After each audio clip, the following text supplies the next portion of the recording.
It's a Minimalist Monday edition of Optimal Living Daily, episode 332. Simplicity is not a destination by Courtney Carver of BeMoreWithLess.com, and I'm Justin Malik.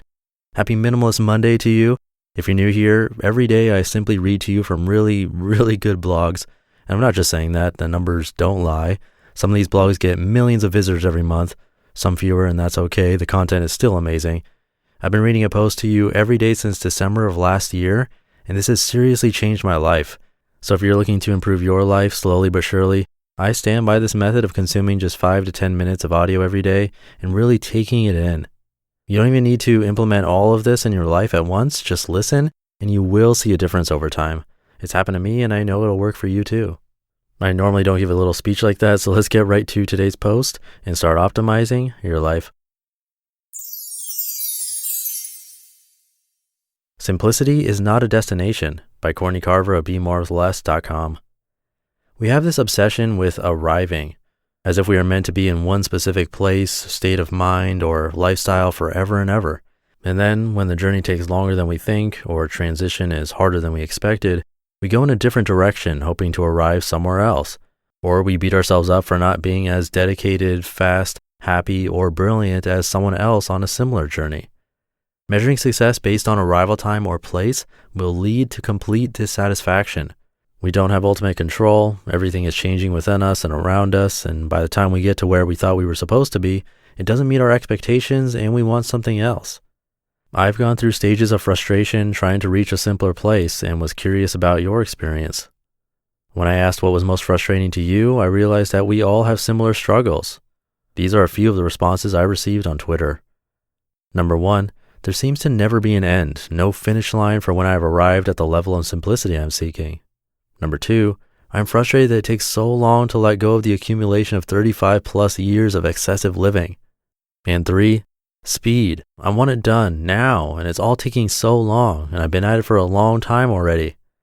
Simplicity is a practice, not a destination. While there may be exceptions, for most of us, simplicity is a daily practice and not some magical, clutter-free room where we arrive. Even when you are living a seemingly simple life, clutter accumulates, the unexpected phone call complicates your day, friends give you gifts that you don't know what to do with, and family members aren't on the same page. All of those things happen and more. Life is messy. Instead of trying to change everything and everyone around you, accept that there is no finish line and no prize for having more or less. This is not a competition or a race. Simplicity is a practice.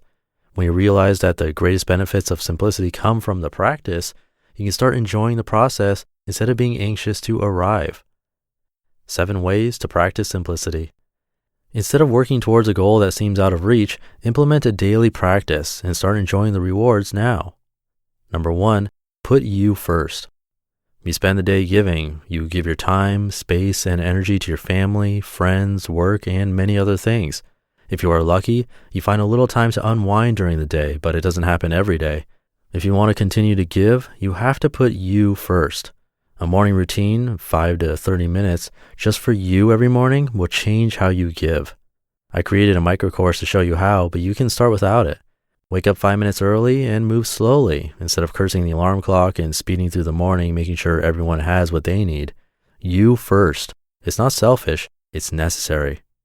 Number 2, declutter every day. Keep a small box by a convenient exit in your home and drop things that you don't use in it every day. When it's full, tape it up and donate it. Repeat. Number 3, build a $1,000 emergency fund. Even if you have debt, make a small contribution on a regular basis to build a $1,000 emergency fund. It will simplify your life in so many ways. Unexpected expenses are stressful and can really complicate and shake up your life.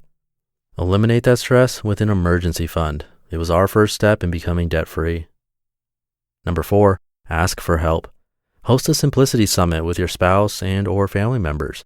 You can't expect everyone in your family to be as interested in simplifying as you are, but include them and listen to them. Ask great questions. Celebrate progress and highlight some of the benefits you've enjoyed as a result of simplifying.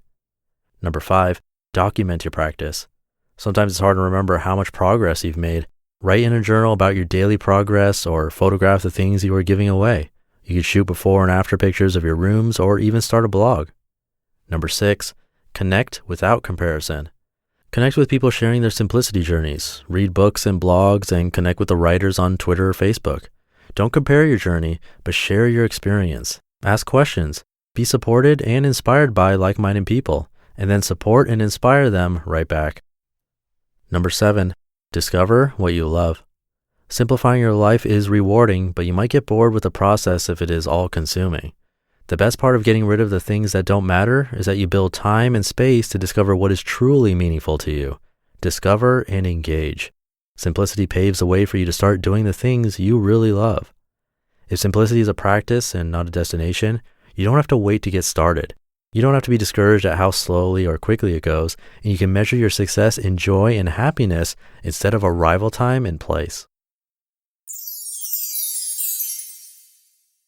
You just listened to the post titled Simplicity is Not a Destination by Courtney Carver of BeMoreWithLess.com. And I picked this post because I think it's been one of my biggest takeaways over the last year of reading a post every day. It's so simple, really, this idea, but it's been pounded into my head, and your head if you're a longtime listener, over and over again by many different authors here on the show. And it's that there is no final place of, oh, I did it, I am now a minimalist, or I am now blank. We're sold this idea a lot, exercise programs, for example. On my brother's podcast, literally and figuratively, since my brother hosts it, Optimal Health Daily, this theme comes up a lot too. And some of the big dogs in the fitness industry try to sell us on it, the destination as opposed to the journey. I won't mention a specific one I have in mind, except to say that some will even tell you exactly how many days it'll take you to get there, like 90 days, for instance. And then after those 90 days of doing incredibly difficult exercise programs that 99% of us can't do, well, you will have arrived. And that doesn't work for most of us, definitely not for me. And while I love going all in on something and having that all or nothing mentality, it took me 34 years, but I finally realized how that completely messes me up from achieving any real progress. It works in certain situations, but for things like personal development, minimalism, exercise, even podcasting, it's a marathon, not a sprint. It's consistency, building that habit slowly, not quickly. Slow and steady wins the race, folks. And man, that's another thing I don't usually do in episodes, go off with my own take on things, but I felt like I should for this one because this has been such a big theme for this podcast. If you're new here, I don't normally give any commentary, maybe a tiny bit of personal experience here and there, but not this much. So anyway, this was a post from Courtney Carver, who has an amazing course that starts next year and goes for the entire year. Because slow and steady wins the race. See what I did there? That was not planned. So she, along with 9 other amazing bloggers, half of which I read right here on this podcast, are going to be teaching simplicity to you for the entire year, and each month will focus on a different topic. Courtney will be covering busyness in February. They'll have a private Facebook group where you can meet like-minded people. You'll be able to interact with the authors. There'll be optional homework and more. Come check it out. Now's the time because the course price goes up in 6 days. Plus, if you get it through me, the program will contribute to this show to help keep it alive.